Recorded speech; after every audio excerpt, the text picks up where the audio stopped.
La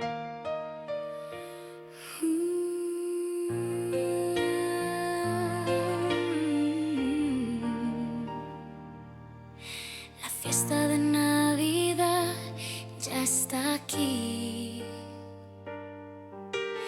Luces que brillan sobre mí. Todos se sienten llenos de ilusión. Esperan con gozo al niño Dios. Estrenamos ropa nueva al pasar, preparamos la mesa, queremos brindar. Un regalo pequeño puede abrazar a la esperanza que vuelve a brotar.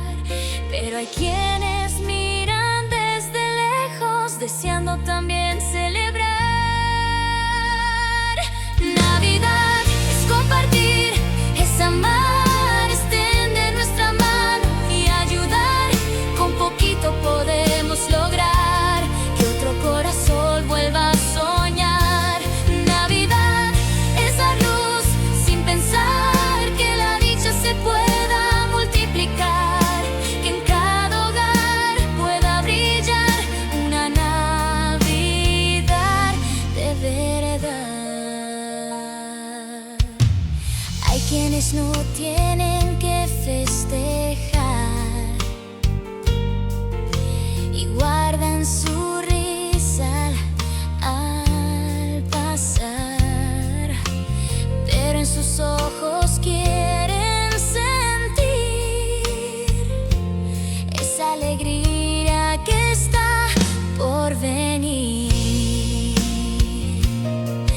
Si les damos un poco de abrigo, también podrán cantar.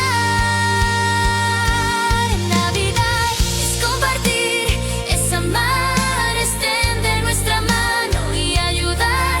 Con poquito podemos lograr que otro corazón vuelva a soñar. Navidad es dar luz sin pensar, que la dicha se pueda multiplicar, que en cada hogar pueda brillar una Navidad de verdad. Que nunca falte la esperanza ni el abrazo que da la paz. Que unidos sembremos mañana y volvamos juntos a empezar.